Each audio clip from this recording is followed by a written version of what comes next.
ہے، لیکن آپ کے جو یہاں پہ جو آپ کی جو بیٹھک ہے اس میں کم آنے کا موقع ملتا ہے. آج بھی مصروفیت کافی ہمیشہ کی طرح ہوتی ہے، لیکن میں نے کہا کہ آج مجھے ضرور جانا ہے اور مجھے خوشی ہے کہ میں یہاں پہ آ سکا ہوں.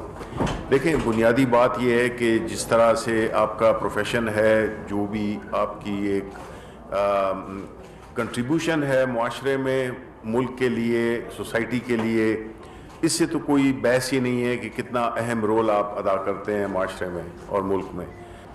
اب اس کے ساتھ ساتھ جو حکومت کی طرف سے جو ذمہ داری بنتی ہے یا معاشرے کی طرف سے جو ذمہ داری بنتی ہے وہ یہ ہے کہ جتنی بھی ہماری صحافی برادری ہے وہ اس کی جو جان اور مال دونوں حفاظت، یہ ہماری کانسٹیٹیوشنل رسپانسبلٹی ہے ہر شہری کے لیے. لیکن جو آپ کی جو فائنینشیل خاص طور پہ اور آپ کی ظاہر ہے کہ جو فزیکل وہ ہے پروٹیکشن ہے، وہ بھی ہمارا فرض بنتی ہے. اور اس کے ساتھ ساتھ ہی ہماری حکومت کی ہی کوشش رہی ہے کہ ہم جس قدر بھی آپ کے ساتھ قریب آ سکیں، آپ کے لیے کچھ کر سکیں، تو ہمیں بہت زیادہ خوشی ہوتی ہے. Because prime minister Imran Khan کو آپ کے اس شعبے سے بہت ایک گہری وابستگی ہے. وہ سمجھتے ہیں کہ آپ ہی وہ لوگ ہیں جو کہ ہماری پارٹی کو، ہمارا جو میسج تھا وہ آپ ہی کے ذریعے عوام تک پہنچا. تو ہم اس کے معترف بھی ہیں اور ہم اس کے احسان مند بھی ہیں. تو پارلیمنٹ میں اس وقت ہم نے 2 بل تھے.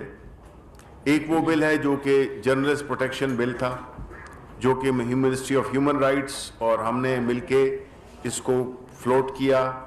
اس میں آپ کے جو سٹیک ہولڈرز تھے، آپ ان کی مدد بھی لی، اور ایک ایسا بل قانونی طور پہ آپ کو جو پروٹیکشن ہے مختلف قسم کی، وہ اس سے آپ کو ملے گی انشاءاللہ.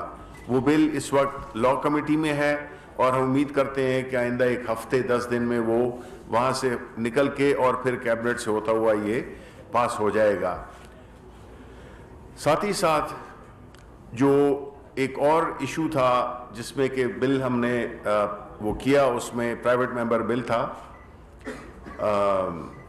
اس پہ 1-2 روز ہوئے پہلے سینٹ میں اس کو بدقسمتی سے ریجیکٹ کر دیا گیا. ہم اس کی پرزور مذمت کرتے ہیں، کیونکہ دیکھیں اب وہ ایک ایسا بل تھا جس میں کہ ہم اس بات کو یقینی بنانا چاہتے تھے کہ جو ورکرز ہیں ان کی تنخواہیں، ان کی جو نوکری سے وابستہ جو بھی چیزیں ہیں، وہ اس کو ایک ترتیب میں لایا جائے، اس کو ایک قانونی اور ایک ریگولیٹری ادارہ جو کہ اس بات کا تعین کر سکے کہ کوئی بھی کسی بھی جرنلسٹ کے ساتھ کوئی زیادتی نہیں ہو رہی، اس کو خاص قواعد و ضوابط کے تحت اس کی جو نوکری ہے وہ وابستہ رہے. اور اس سے ایک جو آپ کو ایک ذہنی ایک سکون اور ایک وہ ملتا ہے، ایک ایشورٹی ملتی ہے کہ جو بھی چیزیں ہوں وہ اس کا ایک ڈسپلن ہو، ایک ترتیب ہو. بدقسمتی سے opposition party, both Muslim league and Nawaz league, انہوں نے اس کو اپوز کیا. مجھے نہیں سمجھ آئی کہ کیوں اپوز کیا، بیکاز یہ بل تو صحافی برادری کے لیے تھا، یہ پاکستان تحریک انصاف کے لیے تو نہیں تھا. یہ تو ایک ایسا بل تھا جس میں کہ ہم اس بات کو یقینی بنانا چاہتے تھے کہ آپ پروٹیکٹڈ رہیں، آپ کا جو روزگار ہے وہ بھی پروٹیکٹڈ رہے، اور ایک خاص طریقے سے آپ جس بھی انسٹیٹیوشن کے ساتھ آپ کی وابستگی ہے اس میں جو تعلق ہے وہ بڑا فارمل ہو، لیگل ہو. وہ نہیں ہوا. اب بدقسمتی سے ہم یہی اب سوچ رہے ہیں کہ اس کو ہم کس طریقے سے کریں، بیکاز یہ ایک بہت ہی اہم بل تھا. وہ اس کو ہم آئندہ کسی طریقے سے لانے کی اس کو کوشش کریں گے. پھر اس کے علاوہ میں یہ سمجھتا ہوں کہ جو آپ لوگوں کی جو اس وقت پورا معاشرہ، پوری دنیا میں یہ کہوں گا ایک خاص دور سے گزر رہی ہے. یہ ایک ایسا دور ہے جو کہ میرا خیال ہے کہ تاریخ میں کبھی پہلے نہیں دیکھا گیا، جس میں کہ ساری دنیا عالمی سطح پر ایک خاص مسئلے سے دوچار ہو، یعنی کہ کرونا وائرس، جس نے کہ سب کو اپنی لپیٹ میں لے رکھا ہے بلا امتیاز. اب ایسی صورتحال میں دنیا کی اکانومیز کافی ان کو دھچکا لگا ہے. بڑے بڑے ملک، اہم ملک جن کی کہ اکانومیز شرنک ہو رہی ہیں، چاہے وہ امریکہ ہو، یورپ ہو، ہمارا ہمسایہ انڈیا ہو، سری لنکا ہو، جو بھی جتنے بھی دنیا کے ممالک ہیں. ظاہر ہے کیونکہ جب یہ بندشیں ہوئیں، کرفیوز لگے، لاک ڈاؤنز ہوئے بیرونی ممالک میں، تو اس سے وہ اتنے خوش قسمت نہیں تھے جتنے کہ ہمارا ملک الحمدللہ ہوا، جس سے کہ ہمارا پرائم منسٹر صاحب کی خواہش کے مطابق کہ زندگی کو بھی بچانا ہے اور روزگار کو بھی بچانا ہے. تو اس سے ہم تو کافی حد تک نبردآزما ہوئے. لیکن جو وہ لوگ جن کے ساتھ کہ ہمارا لین دین ہے، جن کے ساتھ کاروبار ہے، یعنی کہ جو ہمارے ٹریڈنگ پارٹنرز ہیں، اگر ان کے ملکوں میں سختی ہوگی تو ظاہر ہے وہ کم خریدیں گے. تو کہنے کا مقصد یہ ہے کہ مجموعی طور پہ ایک ایسا وقت ہے جس میں کہ ظاہر ہے ہمارے پاکستان میں بھی کئی ایسی بزنسز ہیں جو کہ افیکٹ ہوئی ہیں، ریسٹورنٹس کی بزنس اور کتنی بزنسز ہیں جو کہ افیکٹ ہوئی ہیں اور لے آؤٹس بھی ہوئے ہیں. لیکن اس میں یہ میں ضرور کہوں گا کہ ہماری حکومت نے جس طرح سے اپنے بہت ہی محدود وسائل کے باوجود 1.2 ٹریلین کا ایک پیکج دیا تھا، اس کا مقصد یہی تھا کہ ایسے حالات میں وہ جو سیکٹرز، جو طبقے افیکٹ ہوئے ہیں زیادہ، ان کے ساتھ تھوڑی سی اپنے حسب استطاعت ہم مدد کریں. لیکن ساتھ ہی ساتھ میں یہ سمجھتا ہوں کہ کچھ ایسی انسٹیٹیوشنز ہیں، ایسے میڈیا میں آپ کے ادارے ہیں، آپ کے جو ورکرز ہیں ان کو تنخواہیں نہیں ملی ہیں، ان کو کتنے مہینے میں تنخواہیں نہیں ملی ہیں، جو کہ میرا خیال ہے کہ آج کل کے دور میں ایک مہینے کی تنخواہ بھی نہ ملنا ایک بہت بڑا ایک عذاب ہے اور ایک بہت بڑا کرب ہے. تو اس کے لیے بھی ہم اپنے تئیں جو پیمنٹس جو کہ ہم نے ان اداروں کو کرنی تھیں، میڈیا ہاؤسز کو کرنی تھیں، اخبارات کو کرنی تھیں، وہ ہم نے کافی حد تک کی ہیں. اور اس ہفتے بھی ہم تقریباً 5 کروڑ کے قریب کی وہ دے رہے ہیں ایڈورٹیزمنٹس کے مد میں، اور یہ پیسے ان سب کو مل جائیں گے. تو میں ان سے ابھی اپیل کرتا ہوں کہ جو بھی چیز ہو، ورکرز کی تنخواہیں یہ ایک ایسی چیز ہے جو کہ کسی صورت میں بھی ڈیلے نہیں ہونی چاہیے، بیکاز اس سے اس کے جو اثرات ہیں، جو اس کی جو مصیبتیں ہیں، وہ بالکل ان گنت ہیں، اور وہ بہت ہی ایک تکلیف دہ وہ ہوتا ہے جب کہ کسی بھی جرنلسٹ کو اس کی تنخواہ نہ ملے یا کسی شخص کو نہ ملے. تو میں یہ امید کرتا ہوں کہ ہمارے جو بھی میڈیا ہاؤسز ہیں، جو بھی اخبارات ہیں، وہ اس بات پہ کو پہلی ترجیح دیں گے. ہم اپنے تئیں بھی ان کو وہ کریں گے، زور دیں گے کہ ان کو یہ جو تنخواہیں یہ جو ہے وقت پہ، اور جو بھی ان کی تنخواہیں نہیں ملی ہیں اس کو وہ دیں.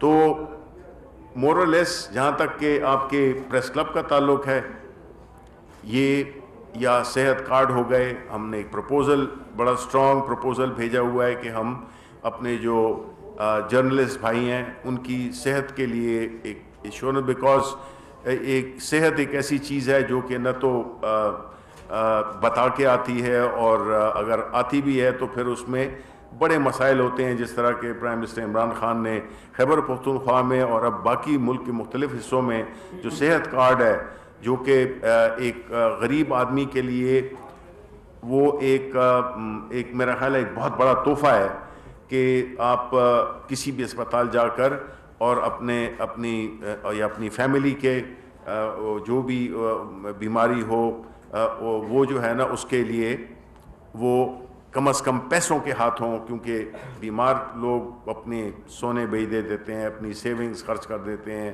اور بڑے مسائل ہوتے ہیں، زمینیں بیچ دے دیتے ہیں. تو یہی میں چاہتا تھا کہ گو کہ جس طرح شکیل صاحب نے کہا جو 18ویں ترمیم کے بعد جو صوبے ہیں وہ زیادہ امیر ہیں اور جو وفاق ہے وہ کافی کمزور ہے. تو ان کے باوجود مجھے یہ بتایا انہوں نے کہ جو آپ کی جو گرانٹ ہے اس کے لیے میں آپ کو بھرپور یقین دلاتا ہوں کہ انشاءاللہ اس کو ہم بھی جس طرح کے باقی صوبائی لیول پہ ہوتا ہے تو یہاں پہ بھی ہونا چاہیے. میں آپ کا کیس بڑی اس سے لڑوں گا بھی اور میں یہ امید کرتا ہوں کہ انشاءاللہ اس سے ہم کوئی ایک ایسا وہ کیونکہ جو میں نے جو فائنینسز دیکھے ہیں اور جو میری بات ہوتی رہتی ہے شکیل بھائی کے ساتھ وہ کافی مطلب ہے تکلیف دہ ہیں تو اس کے لیے بھی ہوگا. تو باقی جو ہے تو میں آپ کا سب کا بہت شکریہ ادا کرتا ہوں کیونکہ زندگی جو ہے انفارمیشن منسٹر کی وہ آسان نہیں ہوتی ہے اور اس کو ایک جگہ سے دوسری جگہ جانا ہوتا ہے تو میرے پاس بڑا مختصر وقت ہے تو میں آپ کے سوالات کے لیے حاضر ہوں. ایک تو دوستوں سے درخواست ہے ایک سوال کیجیے مختصر سوال کیجیے کیونکہ منسٹر صاحب نے ایک اور پریس کانفرنس میں جانا ہے. کائنڈلی ایک جی بالکل ٹھیک جی. اپوزیشن سے کہہ رہے ہیں نمٹنے کے کوئی آپ کو کوئی حکمت عملی کیا ہے؟ دیکھیں جہاں تک اپوزیشن کا تعلق ہے تو ہمیں نمٹنا کیا وہ اپنے دشمن خود ہی ہیں اور ایک دوسرے کے دشمن ہیں. تو ہم نے یہی دیکھا کہ جو پی ڈی ایم کے جو تھا جو ان کی ایک تحریک تھی ایک تھی پی ڈی ایم کے نام سے جو جانی جاتی ہے تو اس سے ظاہر یہی ہوا ہے کہ دیکھیں جی ہم تو یہ سمجھتے ہیں ہمارا یہ ایمان ہے کہ لوگ کسی بھی تحریک کی کامیابی کے لیے اس وقت ہوتی ہے جب آپ عوام کو ایک ایسا پروگرام دے رہے ہیں یا ایک ایسی تحریک ہے جس کی کوئی مورل سٹینڈنگ ہے. مطلب ہے جس طرح کہ ہم نے کیا تھا اور ہماری کرپشن کے خلاف ایک بڑی بھرپور ایک راہ ہے ایک تحریک بھی رہی ہے اور ایک جو کہ جاری ہے. تو لوگ کرپشن کو بچانے کے لیے باہر نہیں نکلتے ہیں کسی کے ذاتی مفاد کے لیے باہر نہیں نکلتے ہیں اور یہی ایک ایشو تھا جس میں کہ اپوزیشن اس پریشر لانے کے لیے کہ حکومت ان کو کوئی سہولت دے ان کے کیسز میں. تو اس بڑے بڑے جو ایسے لوگ تھے جو کہ لائک جنرل مشرف تھے جو کہ صدر بھی تھے اور سب کچھ تھے وہ بھی پریشر میں آ گئے اور ایک این آر او دے دیا. تو یہ ایک بڑی یونیک سچویشن ہے جس میں کہ آپ کو سمجھنا ہوگا کہ بہت ہی آسان ہے پرائم منسٹر عمران خان کے لیے کہ وہ اپوزیشن کے ساتھ بیٹھ کے کوئی معاملات طے کر دے کہ آرام سے حکومت کریں اور کوئی پریشر لینے کی ضرورت نہیں ہے. نہ حکومت کو بچانے کے لیے یا اس کو وہ کرنے کے لیے ہمیں کوشش کرنی پڑی. تو یہ ہوتا ہے ایک لیڈر کا عزم کہ جس میں کہ باوجود اس کے کہ یہ آسان وقت اوبیسلی حکومت کے لیے بھی نہیں ہوتا جب پے در پے ہوں لوگ اس کی حکومت کو گرانے کے لیے. لیکن ہم پریشر میں نہیں آئے اور نہ انشاءاللہ آئیں گے اور میں یہ سمجھتا ہوں کہ اپوزیشن کو ابھی ان کو کوئی پذیرائی نہیں ملی. صاحب یہ بتائیں کہ اکرم عابد میرا نام ہے اور میں چیف رپورٹر ہوں سبا نیوز ایجنسی کا. آپ سے یہ پوچھنا چاہتا ہوں کہ پارلیمنٹ میں منتخب لوگ بیٹھتے ہیں کیا غیر منتخب لوگوں کو باہر سے آ کر پارلیمنٹ میں کسی اجلاس کی صدارت کرنی چاہیے؟ اگر آپ کو سمجھ گئے تو ٹھیک ہے ورنہ اگر کہتے تو میں تشریف کر دیتا ہوں. نہیں جی نہیں آنا مطلب ہے کہ دیکھیں جی پارلیمنٹ ایک اپنا اس کا ایک وقار ہے وہاں پہ الیکٹڈ لوگ عوام کے نمائندے جاتے ہیں. لیکن اگر پارلیمنٹ میں ایسے لوگ آئیں جو کہ الیکٹڈ نہ ہوں اور وہ اس کو ایک سیاسی پلیٹ فارم کے طور پہ استعمال کریں میرا خیال ہے وہ ٹھیک نہیں ہے. ثناء اللہ صاحب. جی سر وہ آپ نے کرونا کا ذکر کیا. کرونا تو صحافیوں کے لیے اس دن آ گیا تھا جس دن پی ٹی آئی کی حکومت ہے اور ابھی تک چل رہا ہے. سر آج مجھے سب سے جو میڈیا کی آزادی کے حوالے سے ہوتا ہے یا کسی بھی دورے میں کہ فائنانس کے حوالے سے کسی کا گلا دبا دیں تو اس کی آزادی ویسے ہی ختم ہو جاتی ہے پھر تو حرام بھی جائے گی. تو آپ نے 2.5 سال میں آپ تو میرے خیال میں پریس کلب میں آج پہلی دفعہ ہیں. جی نہیں آپ پہلی دفعہ ہیں. یہ بتائیں کہ 2.5 سال میں کوئی ایک پریکٹیکل جس پہ عمل ہو گیا جو میڈیا کی فلاح بہبود کے لیے ہو یا میڈیا کی آزادی کے لیے کوئی عملی قدم کوئی ایک بتا دیں جو آپ کی خدمت ہو. پہلے تو میں آپ سے کہوں کہ آپ نے اتنا عرصے سے آپ سے تعلق ہے کبھی آپ کو کوئی میں نے ایسی بات کہی ہے کہ بھئی آپ اس خبر کو روکیں اس خبر کو چھاپیں اس کو نہیں چھاپیں؟ مطلب ہے یہ ایک مفروضہ ہے کہ جی آزادی صحافت، ظاہر ہے کہ آزادی صحافت میں ہم مکمل یقین رکھتے ہیں، اور کوئی ایسی سچویشن نہیں ہوگی جس میں کہ ہماری حکومت کوئی ایسا اقدام لے. ہم نے تو اپنی طرف سے جتنے بھی وہ کیے ہیں، باتیں کی ہیں، اس پہ ہمیں عمل کرنے کی کوشش کی ہے. کین صاحب اس کو بس لاسٹ 2 کوسچن. ریاست مدینہ میں جب کرونا پھیلا، دوسری ویو آئی اور اپوزیشن پر سخت تنقید ہو رہی تھی، تو یہ کنفرم ہوا ہے، کنفرم سورسز سے آیا ہے کہ 5200 لوگ، جس میں وزیر اعظم، آرمی چیف منسٹر، حکومت کے MNAs، MPAs، وزیر اعلیٰ، گورنر، انہوں نے کرونا ویکسین لگوا لی ریاست مدینہ میں اور لوگوں کو کرونا کے رحم و کرم پر چھوڑ دیا. یہ آپ کی ہیلتھ منسٹر یاسمین راشد صاحبہ نے بھی کنفرم کیا ہے کہ یہ ویکسین لگائی گئی ہے. یہ جو 2 عملی کی پالیسی ہے ریاست مدینہ میں کہ جیسے ہی ویکسین آئی وہ اشرافیہ نے لگا لی، حضرت عمر نے لگا لی، اور باقی لوگ جو ہے ان کو کرونا کے رحم و کرم پر چھوڑ دیا ہے، کیا اس کا کیا ہوگا؟ پہلی بات تو یہ ہے کہ کبھی بھی ہماری حکومت کا یہ ایک طرح امتیاز ہے، اور یہ عالمی سطح پر بھی اس کی پذیرائی ملی ہے اس کو کہ جو پرائم منسٹر کا جو ایمان تھا اور جو ان کی بنیادی اسٹریٹجی کا ایک فوکل پوائنٹ تھا، وہ یہی تھا کہ کرونا اور روزگار یہ دونوں کو ساتھ ساتھ چلنا ہے، جو کہ ایک حکمت عملی جو کہ بالکل کامیاب ہوئی. آپ نے سندھ میں اس کا مظاہرہ دیکھا کہ جب انہوں نے مکمل لاک ڈاؤن کیا ہوا تو کیا ہوا ان کے ساتھ. اب دوسری سوال یہ ہے کہ یہ آپ نے کہا ہے کہ جو ویکسینیشن ہے، تو میں تو کیبنٹ کا ممبر ہوں، اور مجھے تو حقیقتاً کوئی اس بات کی کوئی اس میں سچائی نہیں ہے کہ ہم نے کسی نے وزراء نے یا پرائم منسٹر صاحب نے یہ ویکسین انجیکشن کی ہو، بلکہ سچی بات ہے جو مجھے کوئی آفر کرے گا تو میں کہوں گا میں نے لگانی نہیں ہے. چاہے اس کے بعد آپ نے کہا کہ ہماری تحریک جو تھی وہ کرپشن کے خلاف تھی اور بڑا اسٹرانگ نیریٹو تھا. وزیر اعظم صاحب نے بھی کہا تھا کہ 90 دن کے اندر ہم کرپشن ختم کر دیں گے. آج جو ٹرانسپیرنسی انٹرنیشنل کی اب جو فریش رپورٹ آئی ہے جس میں ڈیٹا آپ کی حکومت کے دور کا لیا گیا ہے، اس کے مطابق 7 پوائنٹس پاکستان 4 پوائنٹس آپ اور 3 پوائنٹس پہلے 7 پوائنٹس آگے چلا گیا ہے. کرپشن اور زیادہ بڑھ گئی ہے. تو اپوزیشن تو ساری تقریباً جیلوں میں ڈال چکی ہے حکومت. نہیں کدھر، یہ تو سنگ و خشت ہے مقید اور سگ آزاد. کرپشن پھر بھی بڑھ گئی. آپ کا کیا بس ٹھیک ہوگا. شبلی صاحب یہ جو آپ نے 5 کروڑ روپے کا اعلان کیا، اگر یہ ویکسین کی تنخواہ کے حوالے سے اگر محسوس کر لیں تو یہ ہمیں بڑا فائدہ ہو جائے گا. نہیں بالکل ہماری سے ان کو تنخواہیں 10 ایک سال ہو گئی ہے. جی بالکل. بس یہ لاسٹ کوسچن تھا. نہیں یہ بہت آپ کی یہ بہت ضروری بہت اہم بات کر رہے ہیں کہ تنخواہیں آپ کی وہ ضرور ملنی چاہیے، اور میں انشاءاللہ اس کو جو متعلقہ وہ ہیں ان کو میں ضرور اس کو اٹھاؤں گا. لاسٹ کوسچن سعدیہ کا، سعدیہ کا لاسٹ کوسچن. جس کا آپ نے ذکر کیا ہے، تو آپ اس وقت حکومت میں ہیں، اپوزیشن میں اس کو مسترد کر دیا ہے، تو آپ کو حکومت کی جماعت ہونے کے ناطے ان کو اس پہ کنسنسس پہ بٹھانا چاہیے، یہ آپ کا فرض بنتا ہے، اور آپ کو اس کی وجوہات بھی پتہ ہونی چاہیے. اور دوسری میں بس ایک question Sadia please. Press club جو تھا اس کو پہلے گرانٹ ملتی تھی، جب جی جو صدر صاحب نے بات کی ہے، وہ کر چکے ہیں سر. صدر صاحب نے بات کی. ہمارے پریس کلب کے لیے آج کیا اناؤنس کر کے جا رہے ہیں؟ دیکھیں میں بس نہیں پلیز بس ختم. نہیں یار پلیز دیکھیں آپ یار پلیز نا شہزاد شور نہیں سر. بس چھوڑ دیں سر، آپ اس کا رہنے دیں، اس کا جواب دیں سعدیہ کے دوران. بس ختم کریں. دیکھیں کرپشن میں آپ کو بتاتا ہوں. دیکھیں یہ جو یہ اس قسم کی جو انڈیکسز وغیرہ آتے ہیں، یہ پوری ایک پرسیپشن تو بنی ہوئی ہے نا پاکستان میں. یہ پہلے پاکستان میں کبھی یہ ڈسکس ہوتا تھا؟ کرپشن کو اس طرح سے ڈسکس کیا جاتا تھا جس طرح کہ یہ ہماری تحریک کی وجہ سے اب ہر عام شہری جو ہے تو اس سے واقف ہے کہ کرپشن ایک ایسا ایک دیمک ہے جس نے کہ اس ملک کو کی جو بنیادیں ہیں وہ چاٹ لی ہیں. اب یہ جو انڈیکس جو آیا ہے، یہ ظاہر ہے کہ جو کرنٹ یہ پرسیپشنز پہ ہوتا ہے، اور جو پرسیپشنز ہے ظاہر ہے کہ وہ ایک ایسی یہ بحث بنی ہوئی ہے، تو ظاہر ہے کہ وہ اس کو افیکٹ تو کرتا ہے، اس کو امپیکٹ تو کرتا ہے.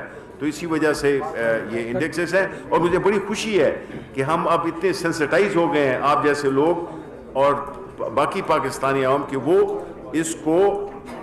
اس کی نشاندہی کرتے ہیں. ورنہ آج سے پہلے 2018 سے یا 2013 سے پہلے کون اس کی پتہ بھی چلتا تھا کہ جی یہ انڈیکس آ گیا اور وہ انڈیکس آ گیا.